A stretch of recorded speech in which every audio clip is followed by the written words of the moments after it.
Bonjour, vous allez bien? On va faire comme si aujourd'hui on était de retour de vacances, comme si on se retrouvait au café. Il fait chaud, c'est encore l'été, j'ai ma boisson. Et donc voilà, prenez une boisson, prenez vos lunettes de soleil et allons-y, allons discuter de la Provence comme si je rentrais de vacances. Alors, en premier, ouais, non, mais je sais pas si vous y êtes déjà allé, mais les Calanques, vraiment, les Calanques, c'est cliché, mais c'est vraiment l'endroit où il faut aller. Alors, ce qu'on a fait, nous, le matin, on est allé jusqu'à Cassis. Et merci le guide du routard de nous avoir conseillé qu'il fallait prendre la navette. La navette nous a amené là où on a pu commencer à marcher. Et ensuite, on est allé jusqu'au bout de la Calanque à la recherche d'un espace pour se baigner. Bon, alors en fait, les Calanques, évidemment, en été, c'est super pour se baigner, mais il fait super chaud. Donc, il vaut mieux y aller le matin très tôt, mais nous, on n'était pas très tôt, on n'était pas de bonne heure.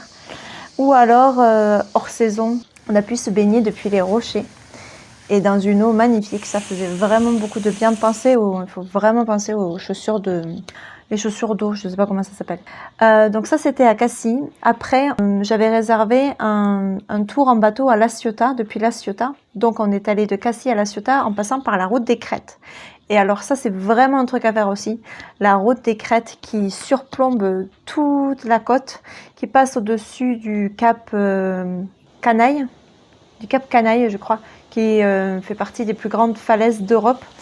Donc c'est vraiment une route toute sinueuse. J'en vois la baie de Cassis. Enfin, c'est vraiment magnifique. Et puis il y a plusieurs parkings qui sont aménagés où on peut aller poser sa voiture et repartir après en marchant. Donc ça, c'est vraiment à faire. Et après, donc quand on est arrivé à La Ciotat, donc on s'est baladé tout petit peu sur le port, le vieux port, très sympa. Et après, on est parti en bateau avec la compagnie, je ne sais plus comment elle s'appelle, je vous la remettrai en barre info, qui nous a amenés pour 2h30 de balade dans le parc des Calanques. Magnifique, c'était un super moment. Le capitaine, en plus, était très drôle. Il était tout le temps en train de nous donner des anecdotes sur ce qu'on voyait. C'était vraiment une chouette balade. On a vu, alors La Ciotat, il y avait des chantiers navals et maintenant ils sont spécialisés dans les yachts de luxe. Et devant nous, il y avait un yacht énorme, plusieurs étages et tout ça. Il nous a dit qu'on pouvait le louer et que ça coûtait 3 millions d'euros la semaine. Comment? Pourquoi? 3 millions d'euros la semaine pour louer un petit yacht.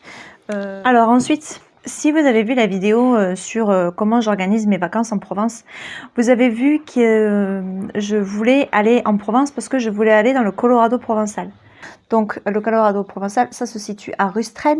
Et donc là encore une fois, on y est allé le matin, sur un matin où le ciel était couvert. Et ça, c'était une bonne chose parce que vraiment, en été, il fait très très chaud, donc pensez à prendre vraiment une bouteille. Hein. Et donc voilà, c'est vraiment un magnifique paysage, tout orange, tout se croirait pas du tout en France en fait, c'est magnifique.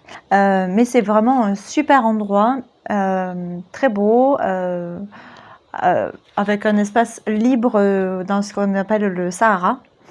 Oui, donc il y a le Colorado, et dans le Colorado, il y a le Sahara. Et après, on peut faire juste ce parcours-là ou bien continuer un petit peu et aller se balader autour pour avoir un point de vue après en hauteur sur la zone du Sahara, dans le Colorado provençal. Donc c'est ce qu'on a fait, on a marché. Là aussi, il faut des bonnes chaussures. J'avais dit aussi que je voulais voir les lavandes. On a vu les lavandes. Alors, il faut savoir que la meilleure saison pour voir la floraison des lavandes, c'est plutôt début juillet pour être sûr de voir le maximum de champs en fleurs encore. Nous, il en restait encore, mais il y en avait beaucoup qui étaient déjà ramassés. Donc, pour en voir, nous, on est allé jusqu'à Sceaux. Et là, on a vu des beaux champs, c'était vraiment magnifique, où on a pu s'arrêter. Les champs ne sont pas du tout clôturés, donc on peut s'arrêter où on veut pour faire des photos. Et puis pour voir et écouter aussi tout le bruit que font tous les insectes qui sont dans les lavandes. Et après, on s'est arrêté à Sceaux, vraiment dans le village de Sceaux, dans la ville de Sceaux. On est allé dans une boutique qui vend, c'est une boutique de producteurs qui vendent des produits dérivés de leur production, donc des huiles essentielles, des produits cosmétiques, des bouquets de lavande séchés, des sachets de lavande, tout ça. Donc La personne avec qui j'ai discuté, elle est employée par le producteur et voilà, enfin, elle était riche d'enseignements. C'était vraiment très très intéressant de discuter avec elle. Elle nous a conseillé sur l'utilisation des différentes huiles essentielles, donc vraiment allez-y. Et c'est dans Sceaux aussi on s'est arrêté dans un magasin de nougat, du nougat produit dans le village autour, mais vraiment très très bon. Très très bon le nougat, avec plusieurs, il y en a un à la lavande aussi, mais le nature de base, aux amandes, tout ça, il est juste merveilleux. Ensuite, sur les conseils de notre hôte Airbnb, on est allé à Fontaine de Vaucluse faire du canoë. En fait, ils annonçaient des grosses températures, c'était pas du tout prévu cette sortie en canoë, mais vu les températures qu'ils prévoyaient, j'ai appelé la veille pour le lendemain pour réserver 2 canoës pour partir sur la Sorgue, un petit ruisseau qui coule donc à Fontaine de Vaucluse. Et la particularité de la Sorgue, c'est elle prend sa source dans Fontaine de Vaucluse avec un énorme débit, ce qui fait la curiosité des scientifiques qui viennent souvent, etc., pour voir ce débit énorme d'une source là. Et on peut faire du canoë dessus. Et l'eau est à 13 degrés vu qu'elle sort juste de terre. Et c'est juste, bon, évidemment froid, mais tellement bien. Tellement bien. Donc voilà, et puis surtout, alors j'avais jamais fait ça, mais c'est une balade en canoë accompagnée. Alors on comprenait pas trop ce que ça voulait dire une balade en canoë accompagnée, mais c'est parce qu'il y a à plusieurs endroits, à 3 endroits, il y a des barrages. Et donc, il faut qu'un guide de la compagnie nous guide, voilà, sur un toboggan aménagé pour qu'on glisse dessus et pas qu'on se retrouve coincé comme ça.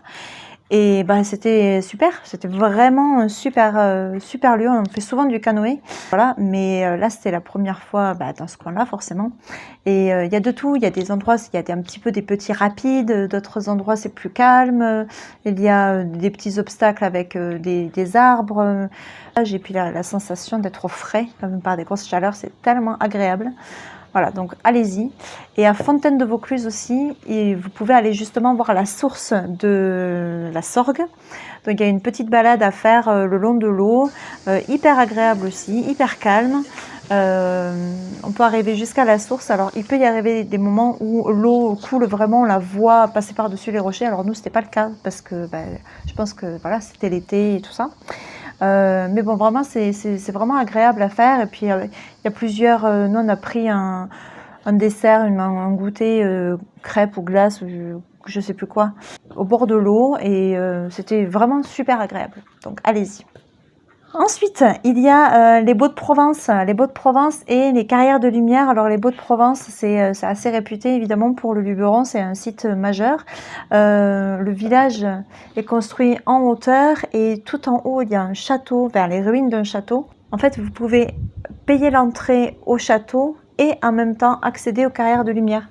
Le château, donc c'est des ruines, il est en hauteur et ça surplombe tout le Luberon. On a vu sur des champs d'oliviers, c'est vraiment super joli. Puis il y a une énorme vue en fait depuis le haut, quasiment à 360 en fait, donc c'est super. Donc après, une fois qu'il y a des expositions de matériel de guerre, un bélier, une catapulte, tout ça. On a fait un pique-nique, donc en fait il n'y a pas d'endroit pour pique-niquer, donc c'est assez compliqué. Si vous pensez y aller, je sais pas, allez au restaurant ou ne soyez pas trop difficile sur le lieu du pique-nique parce qu'il n'y en a pas, il n'y a pas de table aménagée. Donc on a mangé comme tous les gens qui avaient un pique-nique un peu au bord de la route, enfin c'était pas terrible. Et puis après par contre depuis le village, depuis les Baux, qui est un joli village d'ailleurs mais qu'on n'a pas eu le temps de visiter, à pied, vous pouvez aller jusqu'aux Carrières de Lumière. Donc les Carrières de Lumière, c'est des anciennes carrières de pierre qui sont fermées pour l'exploitation, mais par contre qui sont depuis plusieurs années un lieu d'exposition grandeur nature. Enfin, des œuvres sont projetées sur des murs de plusieurs mètres de haut.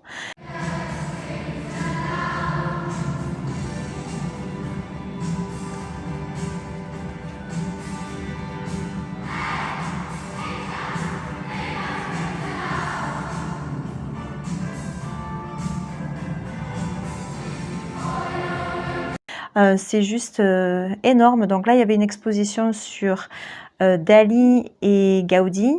Donc voilà, on voit les œuvres majeures des artistes, mis en son et lumière, avec des œuvres qui sont projetées partout, sur le sol, sur les murs, au plafond, avec du son aussi. Enfin vraiment, c'est à voir. Et ensuite, Gordes, c'est aussi un village emblématique du Luberon. Tout le monde a la même photo, je pense, du point de vue où on arrive et on a la vue sur Gordes. Donc c'est un beau village, il faut de bonnes chaussures parce que ça monte et ça descend, les calades, les petites ruelles là sont très jolies, mais pareil, il fait tellement chaud. Je pense que vraiment tous les villages, il faut vraiment les faire hors saison. Donc à côté de Gordes, il y a aussi l'abbaye de Senanque, une photo de carte postale en fait, hein, vraiment une abbaye avec un champ de lavande juste devant. Et puis pas loin de là où on était, donc on habitait on logeait à Lambesc, on avait les premiers villages du Luberon qui étaient à 30 minutes à peu près, donc comme Cadenet. Bon là, il n'y a pas vraiment grand chose à faire, mais par contre il y a Ansuisse et Lourmarin, tout ça, donc tous ces villages-là, finalement avec tout ce qu'on a fait, ben, on les a pas fait. Alors qu'ils sont apparemment très beaux, mais on ne les a pas fait. La seule chose qu'on a faite, c'est le village d'Ansuisse. On est allé le soir, après le repas, à un glacier sur le village d'Ansuisse qui s'appelle l'Arc Glacier, je crois. Et donc c'est au fin fond d'une route, petite route, c'est tout perché. Et là, on a vu, enfin c'est un artisan, un maître glacier, enfin je sais pas si ça s'appelle comme ça, un maître glacier, meilleur ouvrier de France. Donc forcément c'est très réputé. Et il y a un grand parking, il ne fait que des glaces, rien d'autre. Et il y a une vue, mais à couper le souffle sur le Luberon. Et on a eu beaucoup de chance parce qu'on a eu une table pile devant, en première ligne, pile devant, face à la belle vue. Il y a possibilité de réserver un créneau horaire. Bon, nous, on s'est pointé comme ça. On a eu de la chance parce qu'il y avait plein de gens qui étaient après nous, qui ont attendu un petit moment. Ah oui, et puis au final, dans ma première vidéo sur les vacances dans le Luberon, je parlais de l'hébergement. Alors l'hébergement, comment il était? Il était très bien. Heureusement, il y avait une piscine parce que le dernier jour, il a fait tellement chaud. Par contre, il faisait vraiment très chaud dans le logement. Il y avait des chats. Moi, les chats ne me dérangent pas du tout. Il faut comprendre que des gens puissent être agacés par la visite des chats qui se croyaient vraiment chez eux. Enfin, certains étaient chez eux, mais d'autres étaient juste des voisins et se sentaient chez eux aussi. Et j'avais dit dans ma vidéo que je ferais une petite démonstration de Kalimba. Et donc, je vous laisse avec ma Kalimba. J'espère que cette vidéo vous aura plu. N'hésitez pas à vous abonner, à liker et à partager et à me dire en commentaire si vous êtes allé dans le Luberon, ce qui vous a le plus plu. À très bientôt, bisous, bye.